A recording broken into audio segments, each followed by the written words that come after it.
us. I hear it's lovely weather in some parts of the world, so appreciate you staying in and joining us this evening. I am mundanely Jennifer Jobst in the SCA. I'm Bridget Rede of Dunvegan, and what we want to present to you tonight is a session about Mamluk lance handling. So this is specifically for equestrian and riding in the 14th century. But I think you'll find that even if you are not a rider, if you ever have any opportunity to swing a lance or a spear around, you'll find that there's some techniques that you'll learn tonight that will be useful no matter what. The way we'll do this is I'll talk for about hopefully less than 15 minutes, and then we will switch over to a demonstration and kind of hands-on interactive phase. My husband, who is actually on in a different window, he can wave. So we're at different ends of the house because where I am is not a good place to swing a weapon around. But if you would like to participate in that part, please grab a broomstick, a short spear, whatever you have handy that is not going to take out the ceiling fan or the lights or the ceiling or your cats.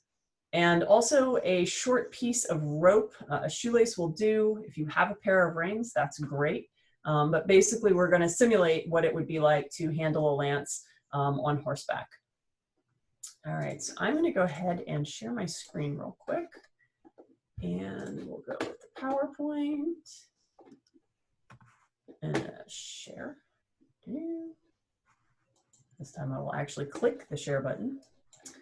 All righty. So, so why are we here? Why did I get interested in this? My area of interest is actually 16th century riding, and you can see sort of over here on the right hand side, there's some diagrams from a couple of 16th century riding manuals. This one's from Claudio Corte, 1562, and this one is from Salomon de la Brue, who's a French horseman from 1593. So I've been looking at these diagrams for a number of years and sort of studying the different riding arts of that time period. And one day, as I was Googling away, as you do, and looking at images, I came across this image right here. And I thought, wow, that looks very, very similar to these images from 16th century Europe. And I really wanted to know where it was from. And it turned out it was from a mid-14th century Arabic book on something called Furusia, which very loosely translates into horsemanship. So I was really interested in this and I wanted to know more. I wanted to know what this writing was. I can't read Arabic. I really wanted to know more about this art form that I was unfamiliar with.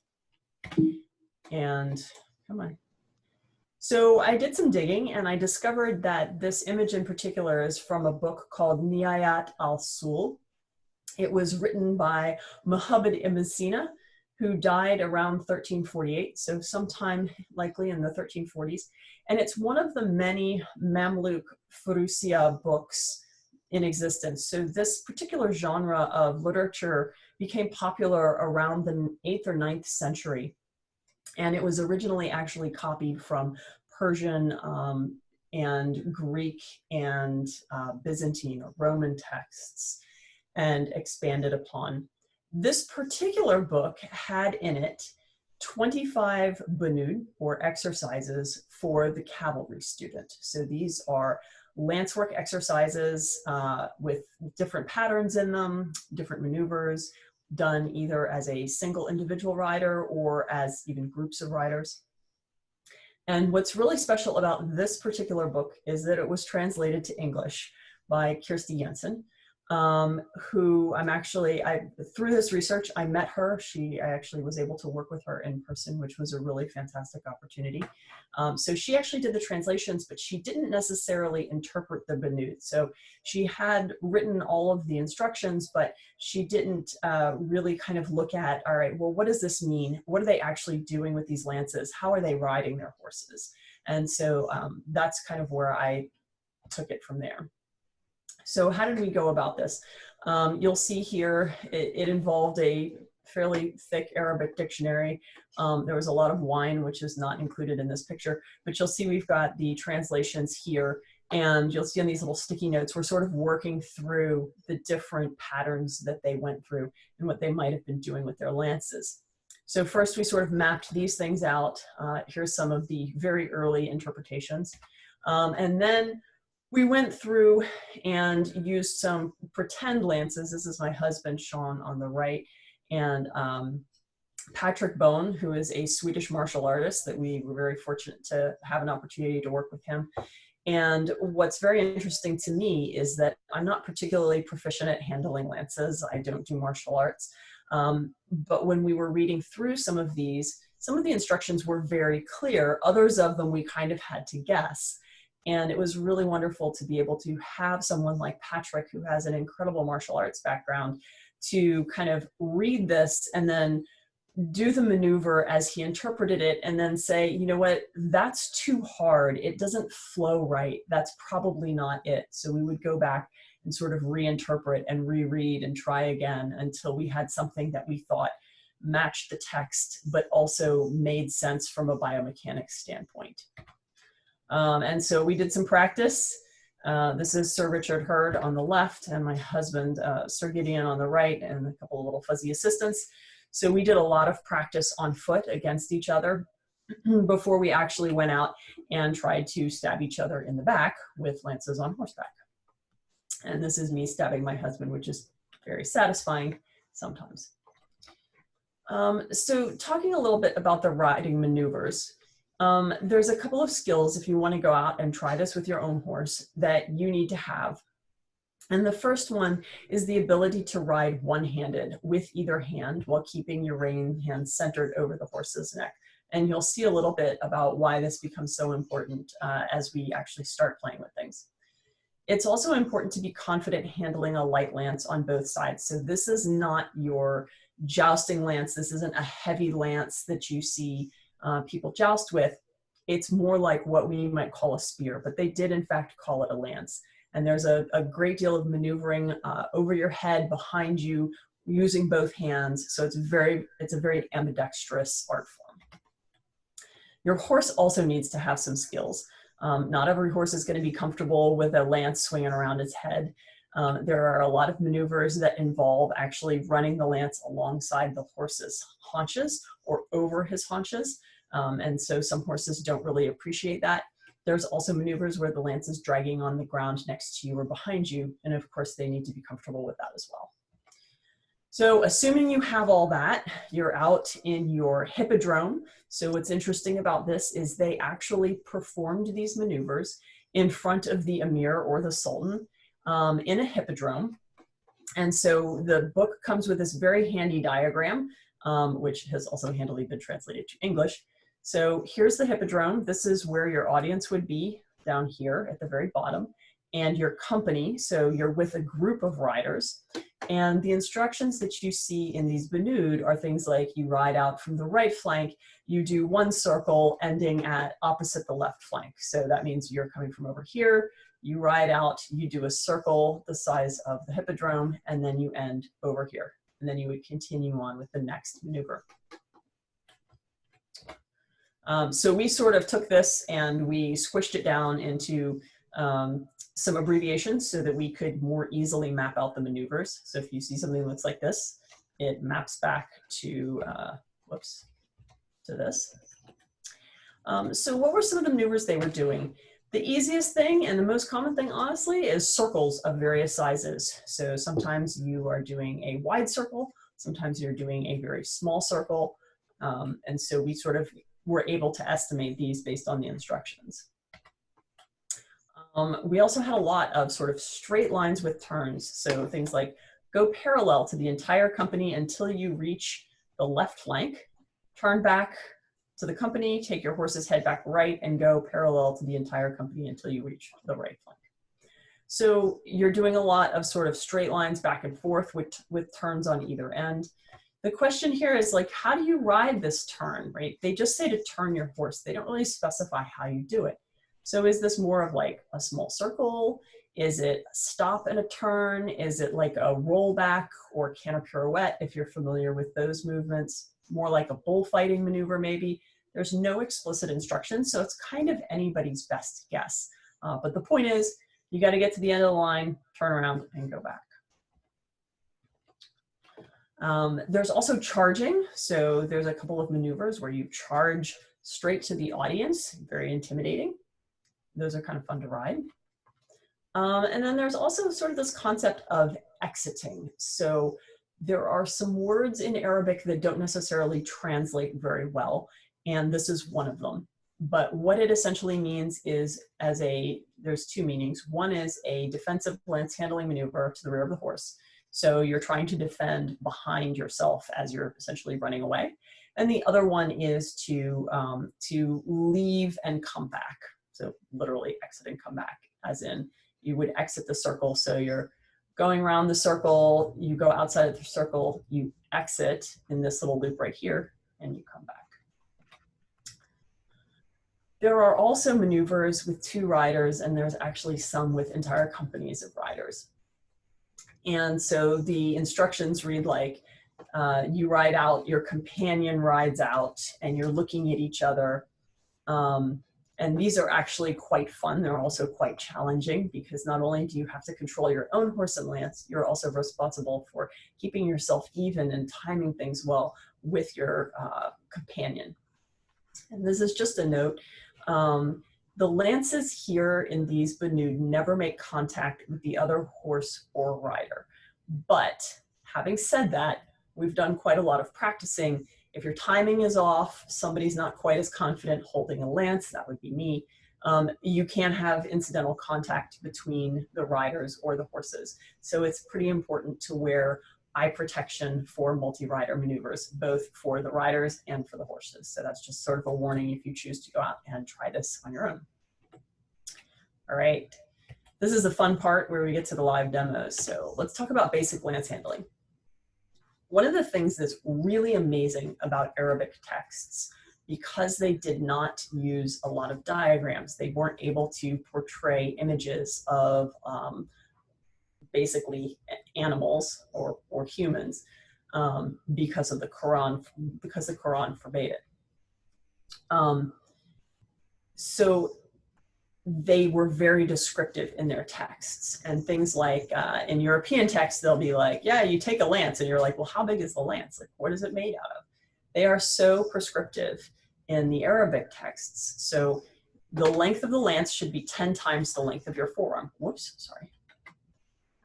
In that case, for me, it's about 8 feet. And for my husband, it's about 10 feet. And it should also be as light as possible, but without breaking. So the goal was to have something that you could sort of swing around and be very showy with it, but still actually use it as a weapon. The first maneuver is the Syrian block or the Roman block. And these are the words that are used in the text. And this may look really familiar because it looks like you're jousting. So you're holding it under your arm. It's either pointed on the same side as the lance, on the same side of your horse's lance, or you can cross it over the horse's head and use it on the other side. Now, what's interesting though is that it's not just a right-handed maneuver. You can actually flip it and hold it under your left arm and do the exact same from the left side where your reins are in your right hand. So again, this is a very ambidextrous sort of art form. Another very common way to maneuver the lance, and this is particularly good for blocking, is called tagri. So in this maneuver, you're holding the lance with 2 hands, and that gives you some extra strength because you've got 2 points of contact. The key here is that you're holding the reins in the lance hand that is closest to you, so the furthest back lance hand. So here you'll see I've got the reins in the hand holding the butt of the lance, and my other hand is forward. What's really amazing about this is that it actually gives you 180 degrees of freedom to move your lance, because the hand that's by your belt buckle becomes a pivot point. So you can move your lance all around, both as an attack and as a defense behind you, and we'll demonstrate that a little bit later. If you've any interest in European martial arts and studying those, you will notice that some of these maneuvers look awfully like those maneuvers from the Lichtenauer and Fiore and other European and Italian, specifically Italian traditions, Italian and German traditions. So this is a diagram from 1409 from Pisani that shows the exact same lance handling with the hands and the reins in exactly the same position. So the Europeans did not invent this. This was not something new for them. Similarly to the tagri, we have something called corsani. And the main difference here, as you will notice in the third picture, is that the hand holding the reins is the forward hand. So this gives you a little less maneuverability, but it's also a very strong position. And you'll see here that, again, in later European texts, they were doing exactly the same thing. Forward hand is holding the reins, backhand is on the lance. There's a block called an imtina, and this can be done in a couple of different ways. It essentially means to block, but you can do it a couple of different ways. One is you're blocking the horse's hindquarters, and you can see here that if there were somebody on the ground or somebody trying to ride up behind you, because of the chance of tangling with the butt of the lance, they would not be able to get particularly close.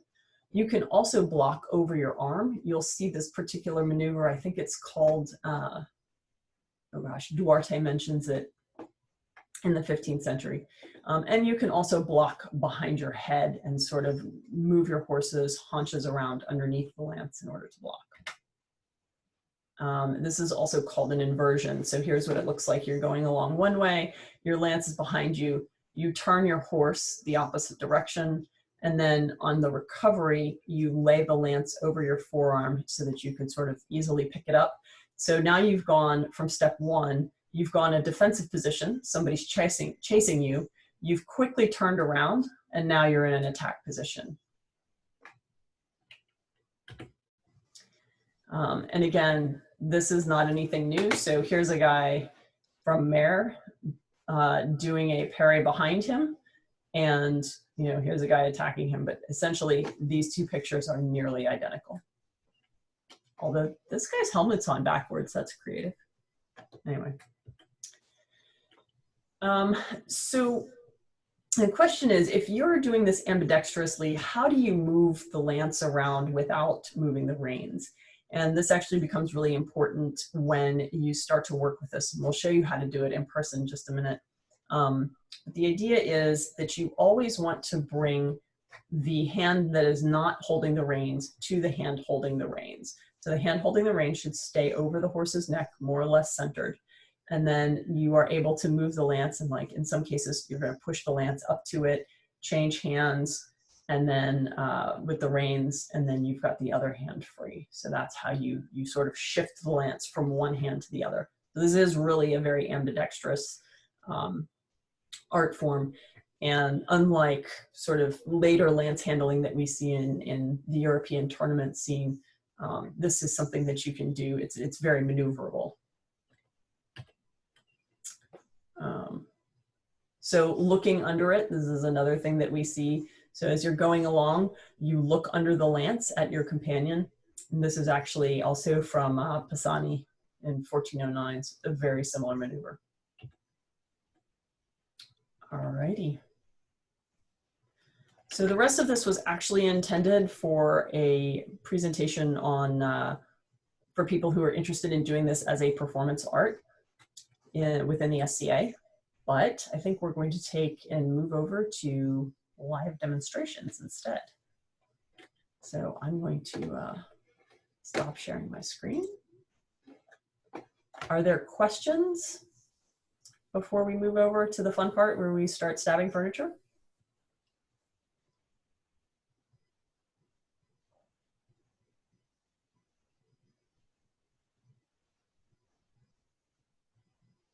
No questions. Okay, well, if you do have any, feel free to jump in at any point in time. And I am going to step to the other room. I will magically appear on a different screen, and we'll start in with the demos. So if you brought your lance or broomstick or whatever you have handy, now's the time to grab that. Hun, you want to take over? Yeah, happy to take over. So what we're going to do real quick is basically show the different 3 primary maneuvers, but we can talk about the other ones as well. And then the key challenge, other than learning that you can equally ride with your right hand as well as your left hand, turns out to be how do you switch from the different positions. Once you get the hang of it, it can be incredibly smooth. So how do I active speaker? No, I think you're okay. Okay, I just can't see what I'm doing in the picture. Oh. Okay, so the first one is, we'll go ahead and start with the Roman one, which is, and again, Romans and Byzantines are interchangeable.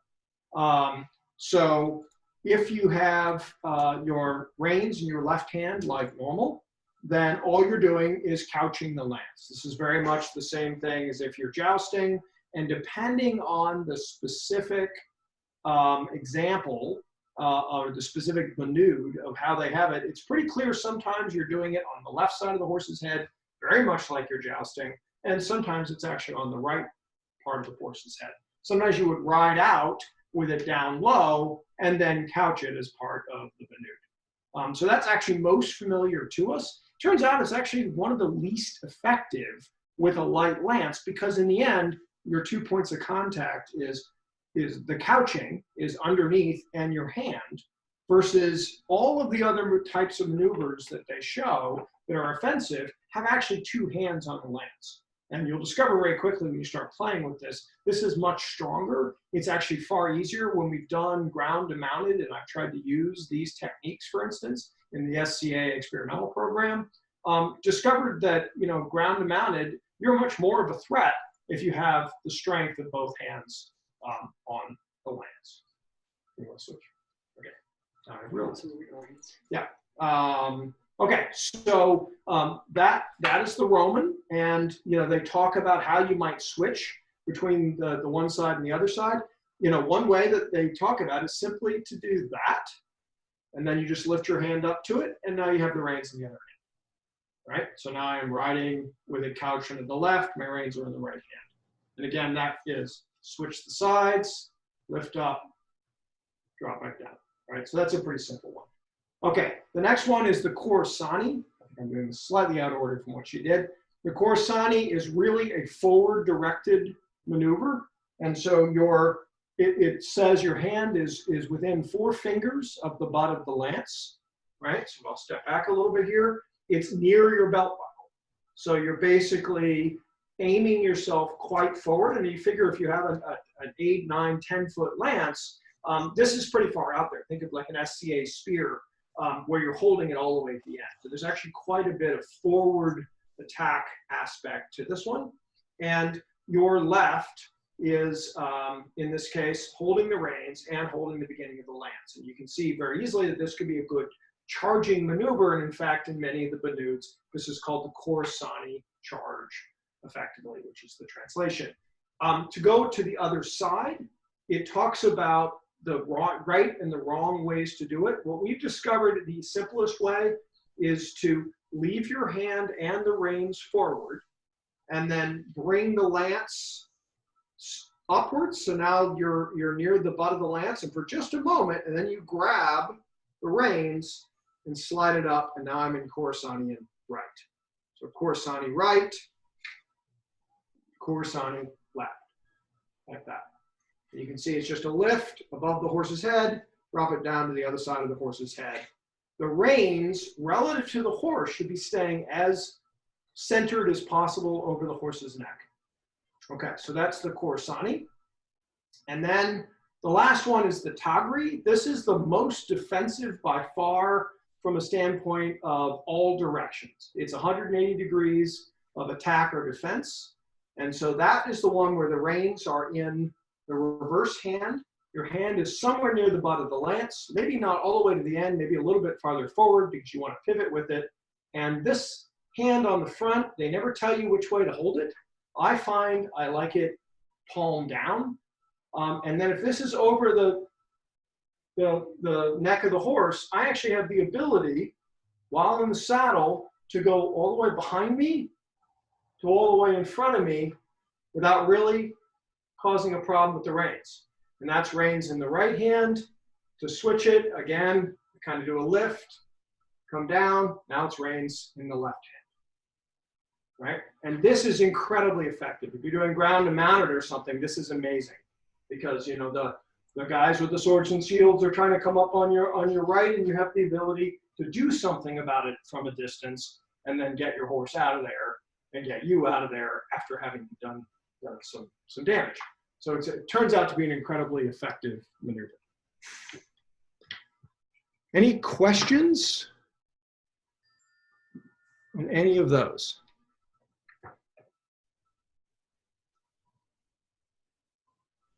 You seeing any questions coming in on Facebook by any chance? Any questions? Any of those? All righty. Well, the other ones are harder to demonstrate in your living room, but they are basically different styles of blocking off to the side or behind. They are not as common as the three that we just said. In fact, the Khorsani and the Tagri are the most common maneuvers in all of these Banuds.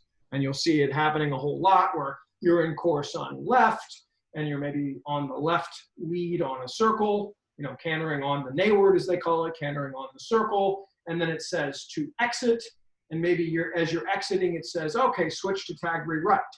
And you can see why that's effective, because the lance is on the one lead, and you're switching, now the lance is on the other, and in fact, switching the lance helps your horse know which lead to switch, which is an incredibly helpful aspect to it.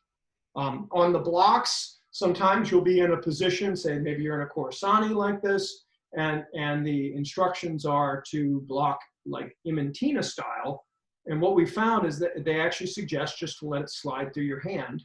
So you would just sort of slide down till you're holding somewhere near the tip. And now if you're on a horse and your lance is long enough, you'll find that the butt of your lance is about a foot off the ground, way out behind the horse. So somebody's chasing you down, trying to do damage to the hind legs of your horse.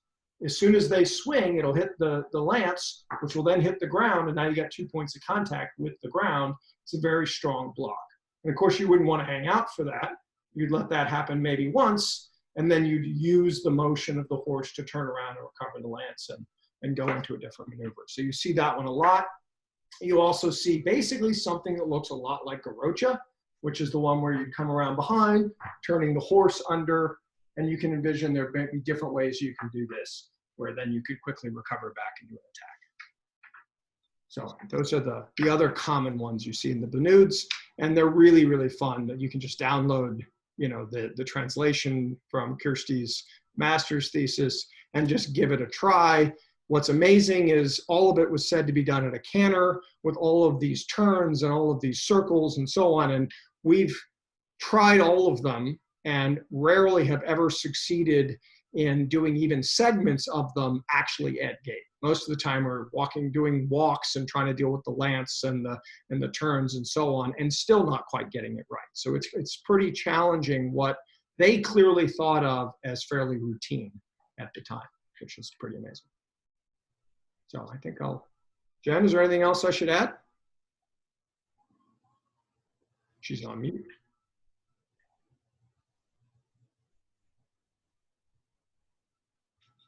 I was eating. Oh, no problem. I'm watching you. Nope. All's good. Okay. Questions? Anybody want to go out and stab somebody? I guess I'll add one more thing about equipment. So this is one we made early on, which is just made of rattan. Turns out it's pretty useful for just starting to practice around. It's really too short for a lot of the things. It works fine for playing around in your living room. Because it's rattan and it has a legal tip, this is what I was using for ground and mounted, but it's really shorter than they intended by a lot. What we have found that works incredibly well is one that's quite a bit longer. This is the 8-foot one. And, you know, for our purposes, we just use some of these, like the fencing legal type of tips, for instance, on them as a way just to have a safer tip to work with while we're playing around. And you'll discover very quickly on a horse that this actually reaches the kinds of distances you really would want to have as you're working. Also, the 10 times your forearm, if you remember in that picture, that is measured, they say later in the chapter, it's measured from wrist to elbow, Nose. right? Yeah. Yeah, wrist to elbow, not to the tips of your fingers. So that's the forearm it talks about. And so for me, that's pretty close to 10 feet. So for me, an SCA spear is quite a comfortable length to do this with. For Jen, she definitely would want to chop a foot off that spear to make it a comfortable length. But starting with a shorter one until you have control is totally smart. Like something like shorter and lighter is definitely a good way to start. And it does take some time to sort of get comfortable switching the reins from one hand to the other. So I would strongly recommend taking reins in your living room. And I mean, I use a broom handle because that way I'm less likely to hit anything, and just sort of practice not stepping. There's a huge dog on the floor, which you can't see, but I just stepped on. Hello.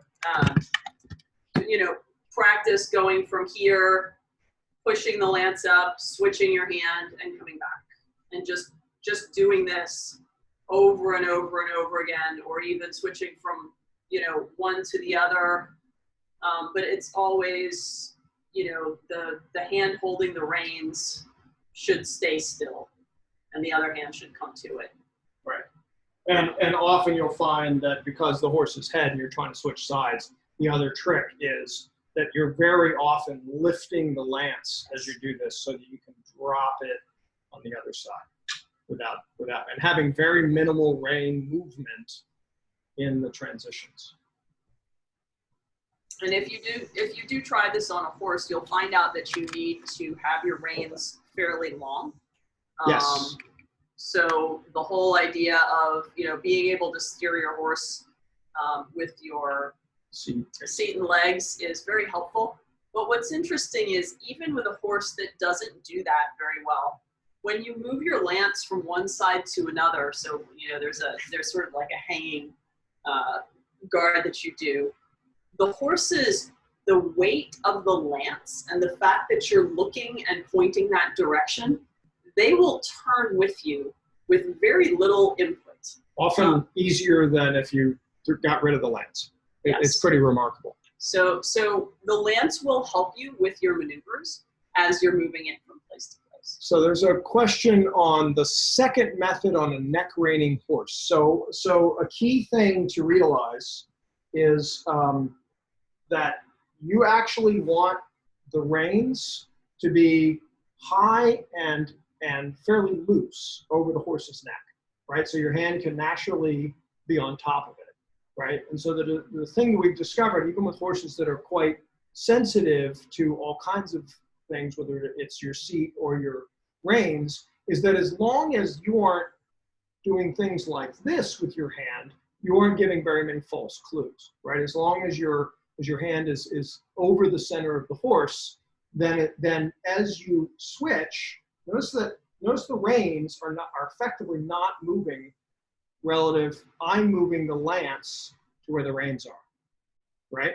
And in the second method, doing the taggery, which is what I think you mean, this still works because my hand is here and I am hopefully leaving it as still as I possibly can, missing Jen, where I can fight like this. There we go.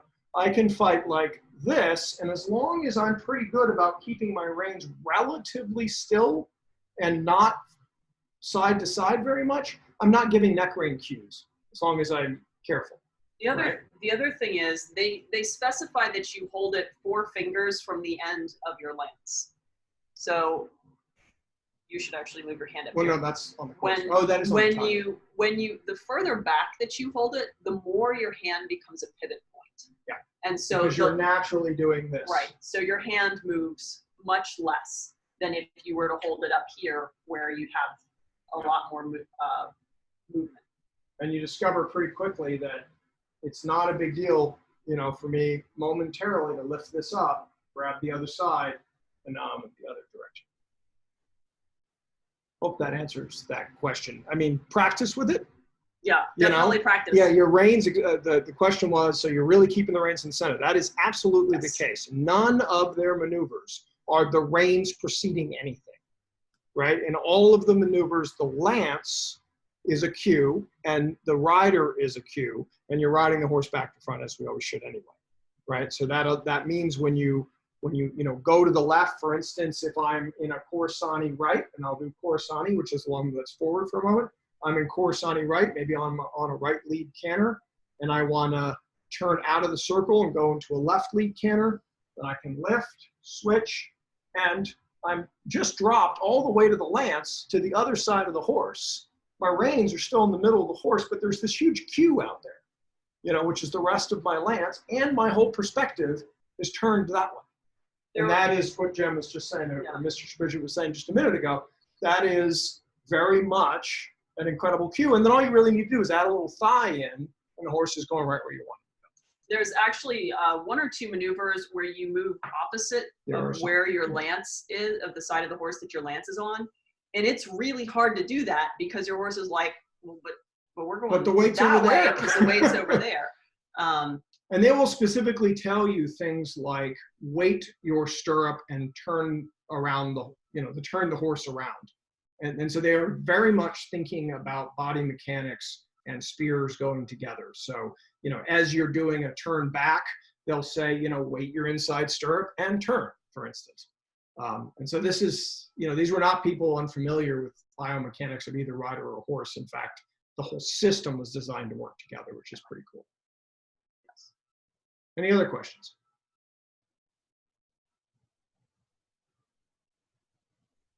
All right. No. Not unless there's anything that came in from Facebook. Nothing. Okay. If anybody does have any questions or would like to do we've got the ability to do live sessions Sure. From our arena. So if anybody would like to do something one-on-one with their horse, we're more than happy to do that. If you want to go out and try that, Absolutely. just let us know. I think you guys have my contact information. Yep. Oh, that's great. Oh, okay. Fantastic. Yeah. How do you say your name? Sear? Care? Care. Here? I don't know. You just got new glasses today. You should be able to read that. No, it's C-I-A-R. K-E-E-R. Oh, Kier. I got it now. Okay. Thank you. Kier. Awesome. Thank you, Kier. Yeah, so Kier, if there's something that you would like to set up with your local group or even with just you, we are more than happy to do that. We've Absolutely done that with a couple people, so. Yeah. Cool. All right. Well, have fun stabbing people in armor. Stab gently, stab safely. Yeah. And please feel free to reach out if you guys have any questions or anybody would like any follow-up information. I can also provide the link to the PDF of the English translation of the Arabic if you would like some nice light reading before bed. You'll also discover that you can very quickly get lost in the Benudes because sometimes something happens where you're not quite certain if they've now turned around or not. And so we have recreated some of these a dozen different ways because somewhere in the middle, there's some wording that you're like, so does that mean they've turned around? Or does that mean they're still going the same way? And depending which one it is, the rest of the exercise changes. And so, there is some ambiguity to the way to interpret these just because the way it's written. Yeah. So that is a fun little aspect. All right. Well, thank you, everyone, and have a lovely evening. And I hope you enjoy stabbing in the future. Bye, all.